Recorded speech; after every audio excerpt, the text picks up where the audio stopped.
Hi, I'm Sahar and I'm born and brought up in New Delhi. I'm 24 years old. I was born on 4th of September 1995. I am a fashion stylist. I'm an artist. I'm also a poet and I'm now starting to become a motivational speaker about mental health because I myself have gone through a lot of mental health issues since I was a child. But of course, we got to know much later, and it was just in 2014 that we realized that I had a severe mental health issue and I had to be taken to a psychiatrist and a counselor, and I had to go through regular therapy, regular medication. So I've gone through a lot in my life. I mean, things people can't even imagine, going through. So I thought that, sharing my experiences, sharing my life with others might help others to kind of heal and, of course, to feel better. In the sense, they might be losing hope, and, seeing my video, they might feel, no, this is not the end. This is just a small start, and we still have to fight. We do not need to give up. So I thought I'll be sharing a part of my life which is, very difficult to deal with. And of course, I want people to understand that mental health is something which has to be taken very seriously, also has to be treated in the right way, because ignoring that person, leaving that person alone is not going to help, nor the person, nor it's going to help the family or people around that person. So I thought I should share my bit, just in case somebody feels very similar to what I feel, and maybe people can relate to it, maybe they can feel better, maybe they get hope of living, because I had lost hope. So I think it's time for me to start my story. So I'll start from the beginning, right beginning, from the time I was born. As I told you, I'm 24 years old. I was born on 4th of September 1995 in New Delhi. But guess what? I was born to parents I still don't know. Like, I don't know who gave birth to me. I don't know who got me into this world, in this crazy world. I hate it. I mean, this world is filled with selfish people and I don't know why. But it's okay. We are going to fight this. We are not going to give up. So, as I said, I was very young when my parents left me in an orphanage called Palna. But, of course, at that time I might not have realized it. But, of course, as a child, I know the comfort a mother would give a child, right? So I know that feeling. But, of course, I didn't know my parents. So I was very weak. I had a lot of skin allergies. I was so weak. So, for a while I was there in Palna, but then later, after a few months, my adopted parents, like my parents right now, adopted me. And, they got a call from the person who owned that place, and she said that, Shabnam, we've chosen a daughter for you. So please come and approve the child. You know what my mother said in return? What do you mean by approve the child? You said that we've got her for you and now she's my daughter. I don't need an approval. She doesn't need an approval. So that's what I'm trying to say. I mean, my mother has told me a few things just recently. You know what she told me? She told me that when people go to adopt a child, they say that the child should have sharp features, fair skin, and healthy body and all that. I mean, you're not in a fish market, not in a vegetable market. You're not going to buy fish or vegetable. You're going to get a baby. A baby that is, a living being. You are not in a market. You cannot have demands. I mean, you should not. So, this is just the start. So, it was very difficult for me after my adoption. When I came home, I was still not very comfortable. I was very scared, I didn't know how it felt to be loved or how it felt to have a mother, because I was, given away by my real parents just after I was born. So, of course, I didn't feel all of that. And it was something very new for me. So, soon after I reached my new house, my new parents, my new family, my new brother, my new external family, it was very, for the first few minutes, I was very scared and all. But then later on, my mother told me my eyes started to sparkle. I started to feel the warmth of my parents. I started to feel safe once again, So, all these things happened with me. But what I'm trying to say here, that everybody thinks that as a child, the child doesn't really realize that, what it feels like to be abandoned, or what it feels like to not have parents. But, the truth, that abandonance shows in the child's behavior. So that's what happened with me. I was very violent as a kid. I used to throw things around. I used to break everything. I used to get very angry, very irritated, very easily, on small things. So this is just another part. There's a long story, so I have to sum it up very soon. So I'll just, say the main parts. Okay. So the insecurity of not having your parents or not being loved the way you should, of course, when I come to a new family, I feel that they have their own son. Why would they love me? I'm just, another person for them.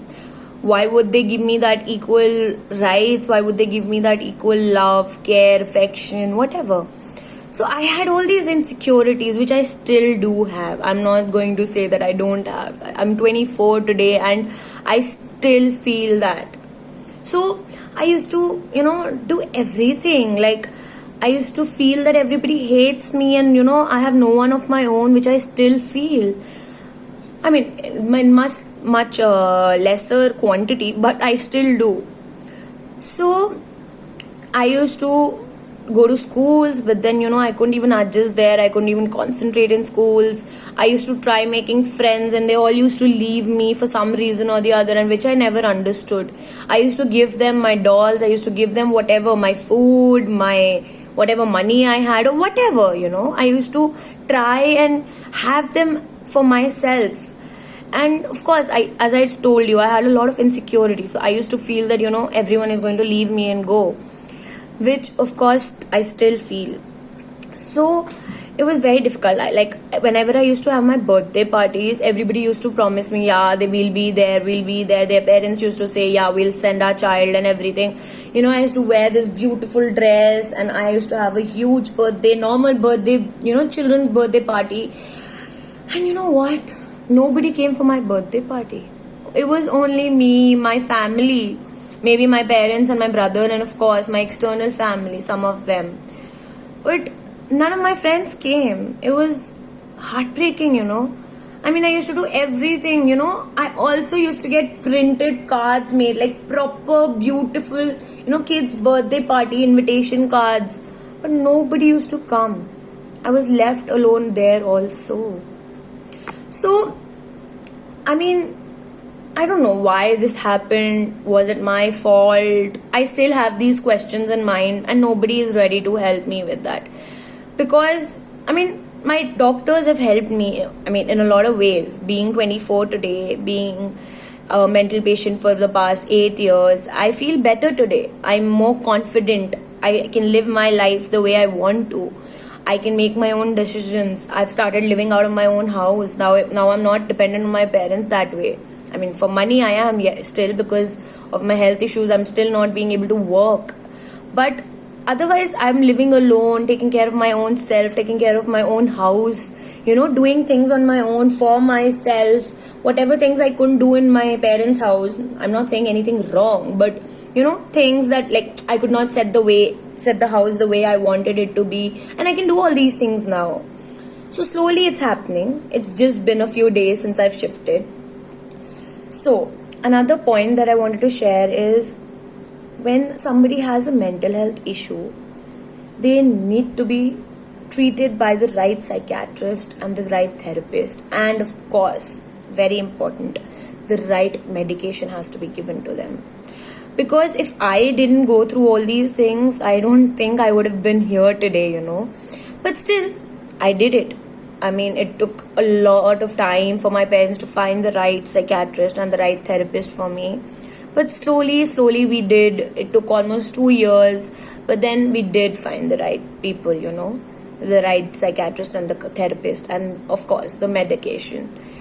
I mean, I agree that therapists and psychiatrists help you in a lot of ways, but medicines also need to be taken at the right time and should not be missed at all. And it's very important, because whatever the doctor says or asks us to do is fine, but the medicines help us in settling our brain and calming ourselves down. I used to have severe breakdowns, like I used to start harming myself. In 2014, 4th of November, I'd self-harmed myself very, very, very badly. I was in the hospital.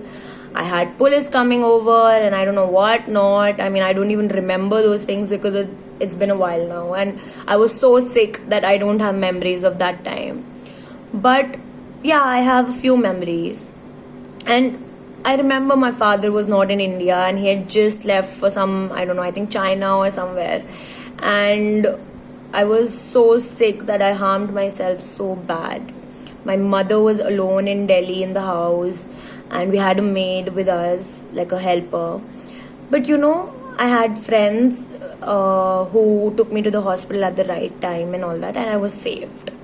I don't know why, because that time I seriously didn't want to live. I just wanted to give up. But today, here I am. It's been 6 years, 7 years, and I'm still here, smiling, being more confident. And I'm all this today because of my doctors.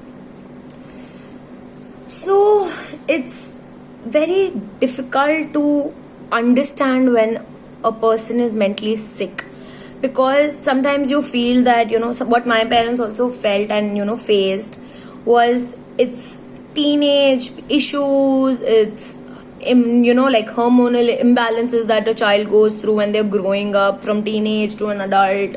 So all these things even my parents felt, but then later on, talking to a lot of doctors, they realized no, this is not normal and they have to be taken care of. So one thing that I want to say, that mental health is, in today's world in India, is very big taboo. I mean, people don't accept you, people start ignoring you, people start hating you, people start leaving you, and people don't understand that we are normal people. We just require more love, more attention and more care. What else are we asking for? I mean, yeah, we might get violent, we might get maybe abusive, or we might start hitting ourselves or somebody else also. But you need to realize that we are not ourselves at that time. It's not what we are doing, intentionally. It's something that's happening with us also. And you can't even imagine actually what a person goes through. I have actually gone through these things, so I can at least tell my bit. I don't know about others. But you know what, like, we ourselves are so messed up in the head because we are so irritated with our own selves that what is happening, why are we behaving like this? I used to hit my parents, used to abuse them, not abuse them verbally, but like, just hitting them is also abusing them. So I used to feel so guilty after that.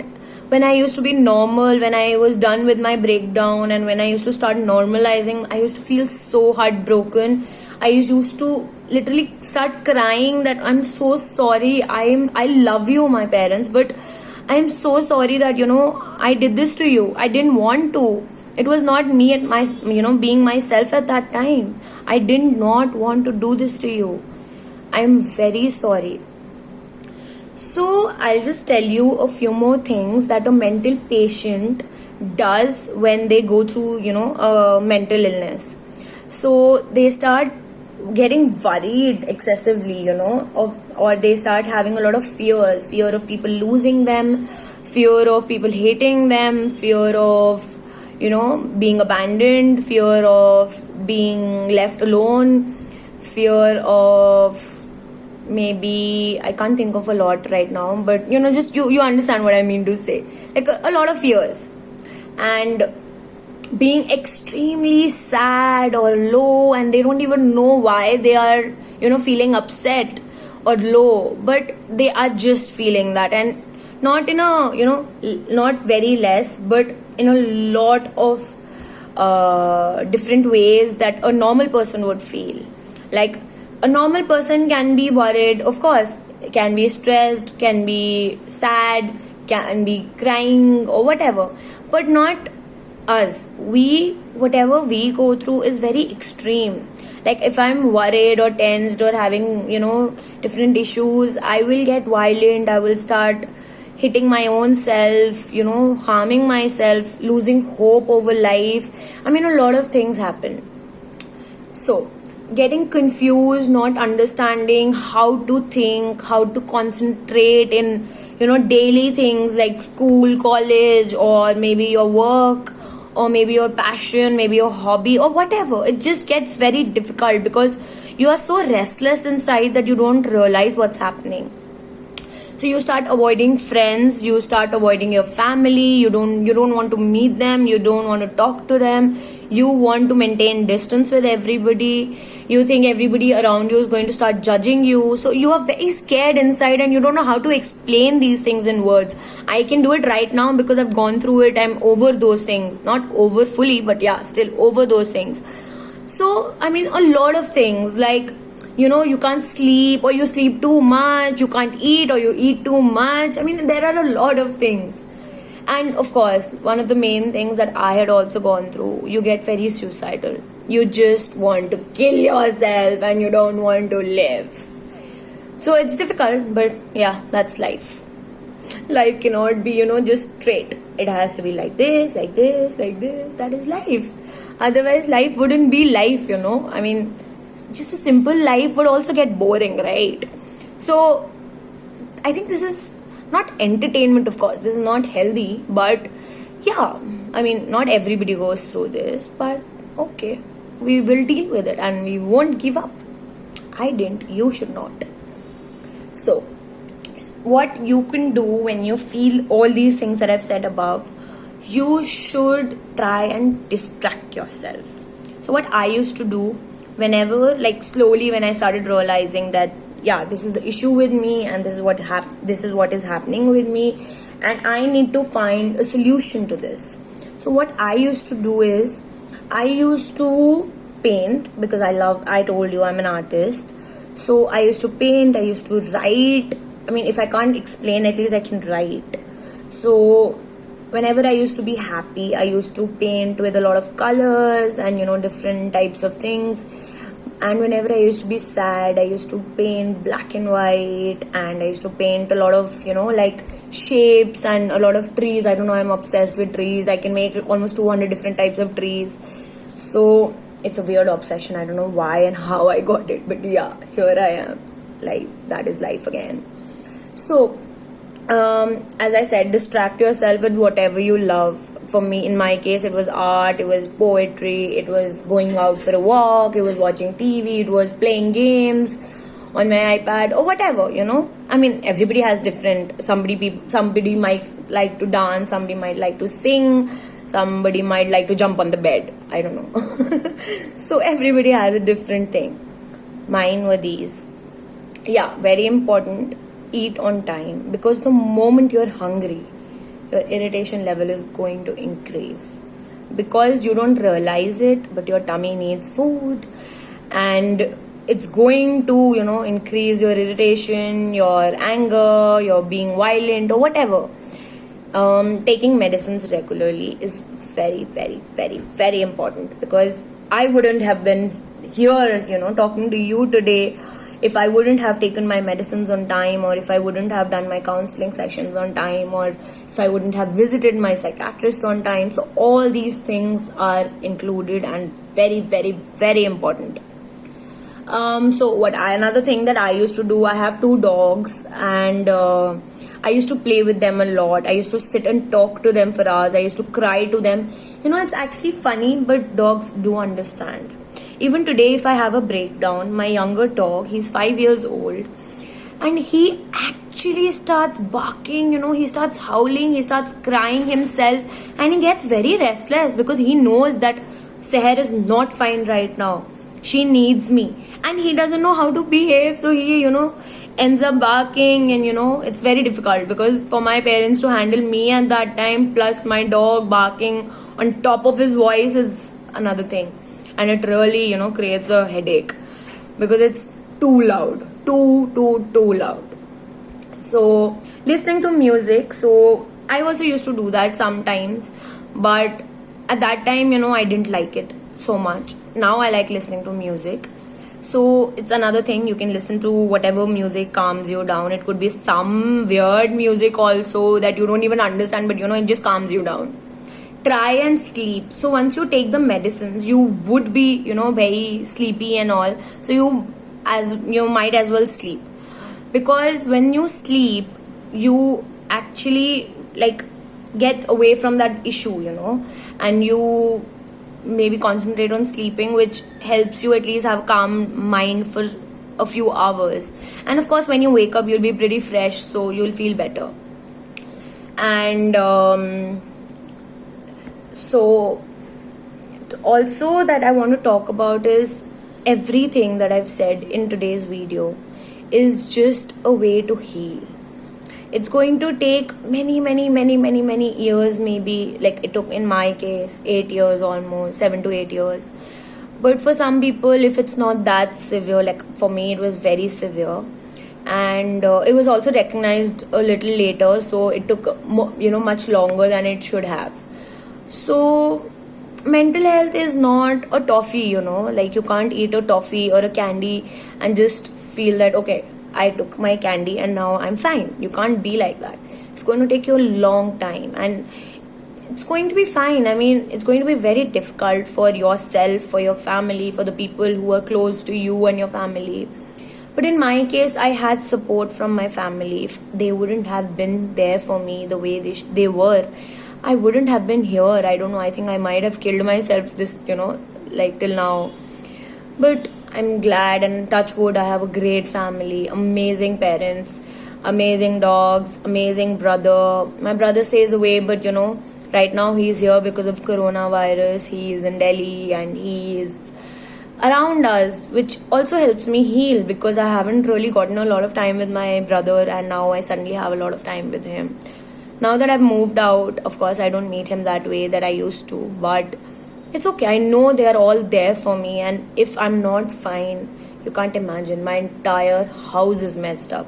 May it be my mom, may it be my dad, may it be my own grandmother, may it be my dogs, may it be my helper, may it be my close friends or my parents' close friends. Everybody gets worried because, in a lot of ways, I would say that everybody is dependent on me for this. Like, if I'm happy, the entire house is, happy, cheerful, happy, enjoying, talking to each other. But the moment I am low, having my breakdowns, feeling, depressed or lonely or lost, my entire house is weird. I mean, it's just a weird silence in the house that nobody talks to each other.